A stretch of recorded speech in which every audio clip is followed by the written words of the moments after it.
Il y a bientôt 44 ans, Niki Lauda passait à 2 doigts de la mort, brûlé vif dans sa Ferrari en plein Grand Prix d'Allemagne. 42 petits jours plus tard, il reprenait le volant pour défendre son titre de champion du monde. L'Autrichien, modèle d'intelligence, de recul et de réflexion, a réussi le comeback le plus insensé de l'histoire du sport.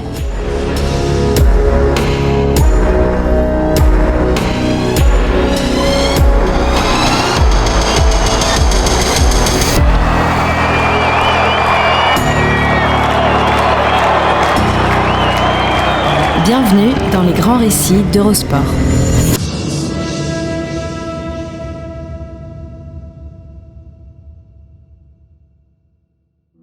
Toute ma vie, je me suis fait à l'idée qu'ils étaient différents.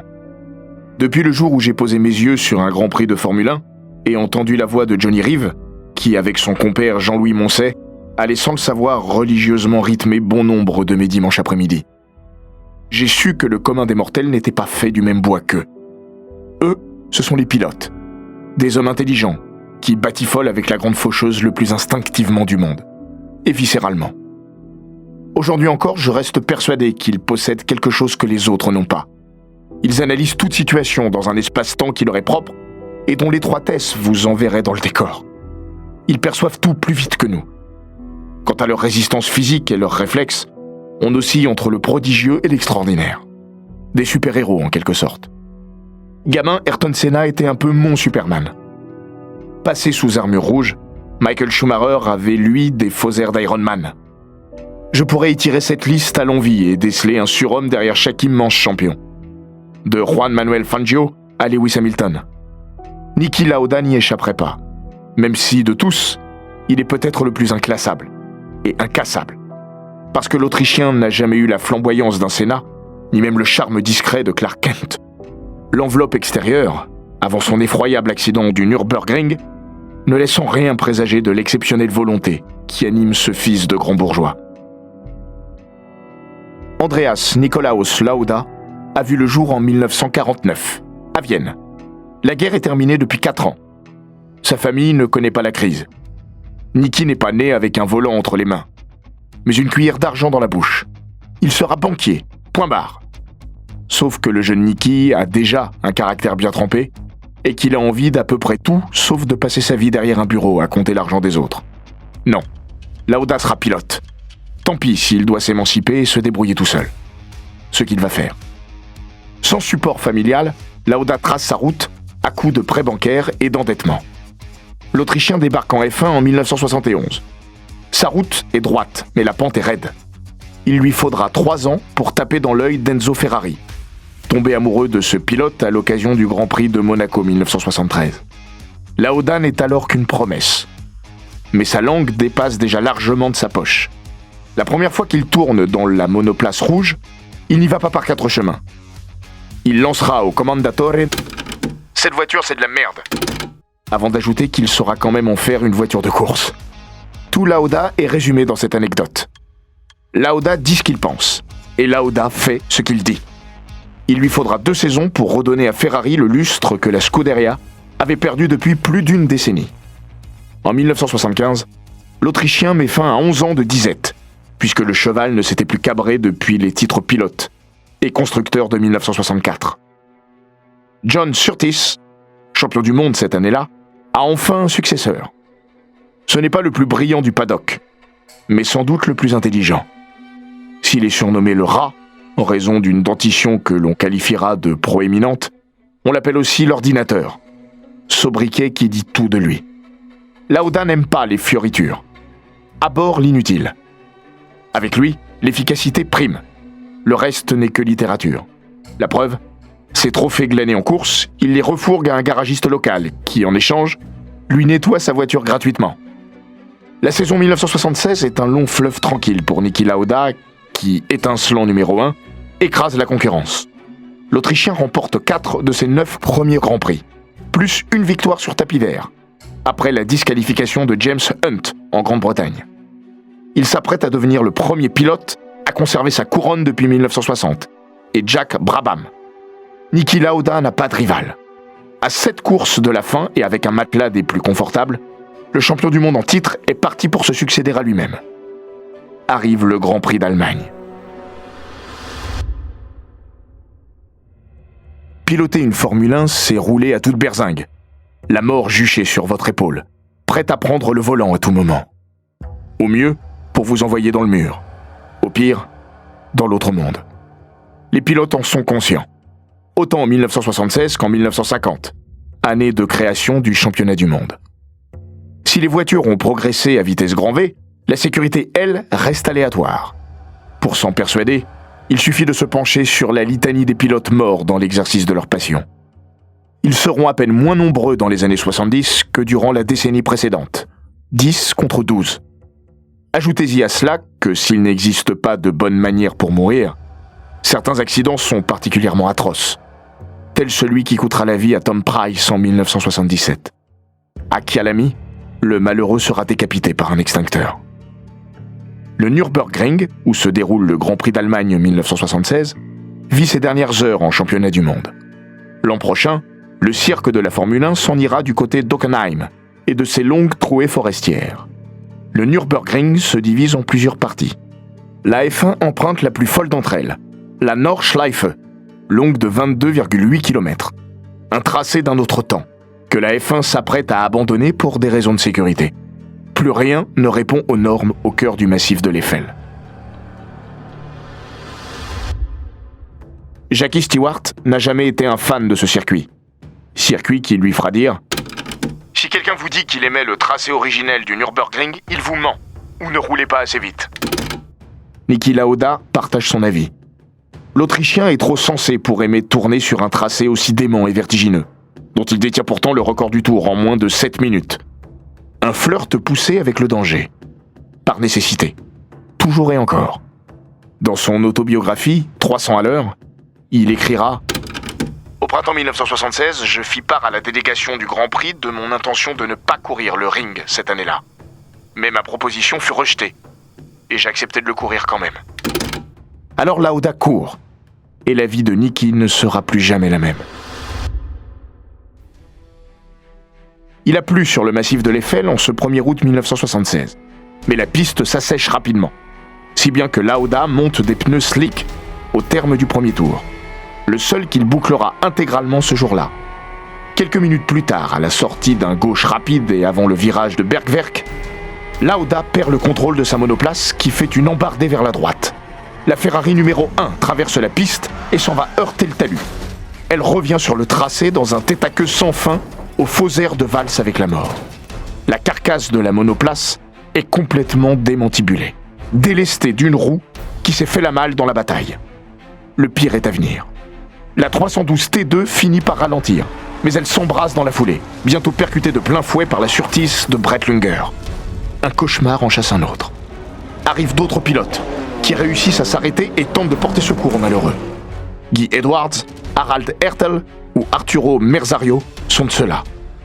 Le dernier nommé réussira à dégrafer la ceinture du pilote accidenté et qui est en train de brûler vif, alors que les secours postés bien plus loin tardent.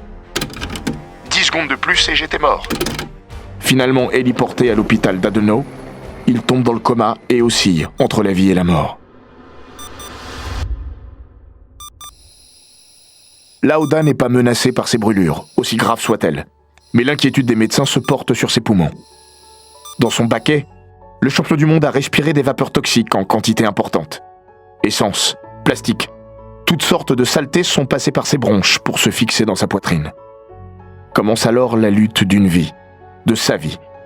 Et c'est le principal intéressé qui la raconte le mieux. Je me rappelle entendre le médecin dire « Si on lui donne de l'oxygène, il va mourir. » Une remarque intéressante. Je vais mourir. Je me souviens aussi de fragments de conversation. 10 ans après, j'ai revu le médecin à Hockenheim et je lui ai demandé ce qu'il s'était passé durant l'accident. Il m'a dit que j'étais en vie car je suis resté conscient assez longtemps. Je suis pas passé en mode sommeil comme la plupart des gens le font dans cette situation. On pouvait vous parler, m'a-t-il dit. J'ai essayé de rester éveillé pour suivre les instructions. Pour moi, c'était clair. La seule issue était de rester vivant tant que le médecin pouvait me garder en vie. Comment ? Un tube dans les poumons. Et on aspire tout ce qu'il y a dedans. Quand ils vous font ça, vos poumons se compriment complètement et vous n'avez plus d'air. Vous paniquez. C'est très douloureux et c'est horrible. plus vous le faites, et plus vous avez de chances de vous en sortir. Mais au bout d'une demi-heure, je disais « On recommence !»« Non, c'est trop tôt », me répondait le médecin. Dans l'intervalle, un prêtre reviendra lui administrer les derniers sacrements. Pour rien. Parce que Lauda va ressusciter. Il ne voulait pas partir à 27 ans. Sa volonté fera le reste. 3 jours après le drame, Niki Lauda est sauvé. Il vivra, ou survivra. Mais il est défiguré à vie. Dans l'accident, Lauda a perdu la moitié de son oreille droite, une bonne partie de son cuir chevelu, ainsi que son front et sa paupière droite, reconstitués avec la peau de ses cuisses. Quand je me suis réveillé, j'avais les mains accrochées à mon lit. Une infirmière m'a expliqué qu'on m'avait attaché pour que je ne touche pas mon visage. Une autre m'a demandé « Voulez-vous vous regarder dans le miroir ?» Dans la salle de bain, j'ai ouvert mes yeux et je ne pouvais pas y croire. Ma tête était de la taille de mes épaules. Elle dégonflera. Mais les cicatrices, elles, resteront. Lauda, une fois encore, assume. De la chirurgie esthétique ? Pourquoi faire ? J'ai eu un accident, c'est mon excuse pour être horrible. Beaucoup n'ont pas cette excuse pour être horrible. Dès lors, il ne sera opéré que pour réparer ce qui doit l'être. Et il portera une casquette. Ma protection contre les gens stupides qui me regardent de manière stupide. À peine sorti d'affaires, Niki Lauda ne songe qu'à une chose, revenir aux affaires, justement. Au quotidien et durant près de 12 heures, il s'entraîne d'arrache-pied. Après 15 jours passés avec un thérapeute, le convalescent est redevenu pilote. Dans sa tête, c'est clair. Lauda a, comme toujours, tout pesé. S'il se promet de ne plus jamais faire quoi que ce soit de stupide jusqu'à la fin de ses jours, il compte remonter au plus vite dans sa monoplace. J'ai toujours eu conscience du danger. Tous les ans, 1 ou 2 mecs mouraient autour de moi. C'était mon monde. Moi, j'avais eu de la chance. Je n'ai eu aucun problème à revenir. Le retour, ce sera à Monza. 42 jours après l'accident. 42 jours et seulement 2 grands prix plus tard. Le Niki Lauda qui déambule dans le paddock est un homme physiquement meurtri. Les bandages qu'il est encore forcé de porter, n'arrangeant évidemment en rien son allure. On dirait une momie tirée de force de son sarcophage. Lors de sa conférence de presse de retour, un journaliste aura d'ailleurs l'indélicatesse de lui demander ce que pense sa femme au réveil quand elle voit son visage.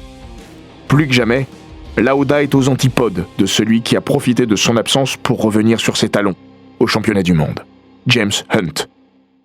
Hunt, c'est un beau et grand blond qui a le physique des années 70 et brûle la vie par les 2 bouts, qui est aussi lumineux que Lauda et sombre. Le macaron, parfois cousu sur sa combinaison, qui dit « Sex Breakfast of Champions », résume assez bien les priorités de l'anglais. Vainqueur en Allemagne, parce que oui, le Grand Prix est reparti avec l'accident de Lauda, et aux Pays-Bas, Hunt est désormais un candidat crédible au titre de champion du monde. Hunt n'ira pas au bout du Grand Prix d'Italie alors que Lauda signe une course prodigieuse, et possiblement l'un des plus grands exploits de l'histoire du sport. 5e de la qualif le samedi, 4e de la course le dimanche, Lauda a réussi un véritable tour de force, et accentue son avance au championnat du monde. D'autant plus remarquable que le vendredi, quand il a repris le volant, l'Autrichien était pétrifié. Raide de trouille, selon ses dires. La nuit lui portera conseil et le remettra d'aplomb. L'histoire est belle, mais elle n'est pas terminée. Et cette année-là, Niki Lauda ne gagnera plus la moindre course. Jusqu'au bout, il reste néanmoins dans la course au titre. À l'orée du dernier Grand Prix, qu'il aborde toujours en leader du championnat, le Viennois tient son destin entre ses mains. Pour 3 petits points. Sa vie aussi est entre ses doigts. Et cette fois, son instinct lui dicte de jeter l'éponge. Un déluge s'abat au pied du mont Fuji. Ni lui, ni la majeure partie du plateau n'a envie d'aller risquer sa vie sur le tourniquet japonais. Mais la F1 est un spectacle qui répond déjà à des impératifs médiatiques. Et ceci lui dicte que cette saison mérite une conclusion digne de ce nom. Lauda s'élance, panique, met la flèche au bout de 2 tours et perd son titre, pour 1 point. Now what is happening? Lauda's getting out of the car. Well, this makes Hunt's chances much stronger, of course. And they're talking to Daniel Ordetto, the team manager. Lauda explaining something. The mechanics don't seem to be rushing around the Ferrari. So there is James Hunt in the lead, and Niki Lauda seemingly out of the battle already. Il y a quelques années, dans les colonnes du Guardian, il se remémorera suis directement parti à l'aéroport. J'étais dans le taxi, j'ai demandé à mon chauffeur de mettre la radio et de me dire qui avait gagné le titre. Alors que la course arrivait à son terme, on est passé dans un tunnel et la radio s'est coupée. Qui avait gagné ? Il n'avait pas entendu. À l'aéroport, j'ai croisé un gars de Ferrari qui voulait me dire au revoir. J'ai vu son visage et j'ai compris. Putain, je me suis dit. Et lui de lancer ? Oui, Hunt est champion du monde. Alors je suis rentré à la maison. Devant les micros, Enzo Ferrari et la Scuderia confortent la décision de Lauda. Dans la coulisse, le Commendatore n'a plus confiance. Il le lui fait comprendre. La belle histoire tourne au vinaigre. Relégué deuxième pilote derrière Carlos Rothman, Lauda réussit tout de même à décrocher le titre mondial en 1977, à 2 courses du terme. Moment qu'il choisit pour claquer la porte. Formidable sortie. Lauda s'en va chez Brabham, où il terminera sa première carrière sportive. Avant un retour et un dernier titre chez McLaren en 1984, au nez à la barbe d'Alain Prost. Rideau. Cette fois pour de bon. Sans regret ? Certaines choses valent plus qu'un titre de champion du monde. Ma vie, par exemple. Ai-je été lâche au Mont Fuji ? Ça n'a aucun sens. J'ai juste utilisé ma tête. Comme toujours, pourrait-on ajouter. Si la carrosserie de Lauda a subi les pires outrages, le moteur de Niki, lui, est à jamais resté performant.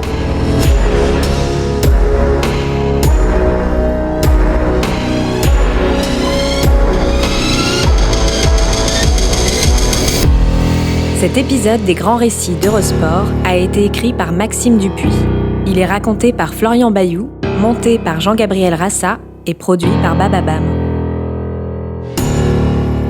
N'hésitez pas à vous abonner, commenter, partager et noter ce podcast sur Apple Podcast, Google Podcast, Castbox, Spotify, Deezer et toutes les plateformes audio.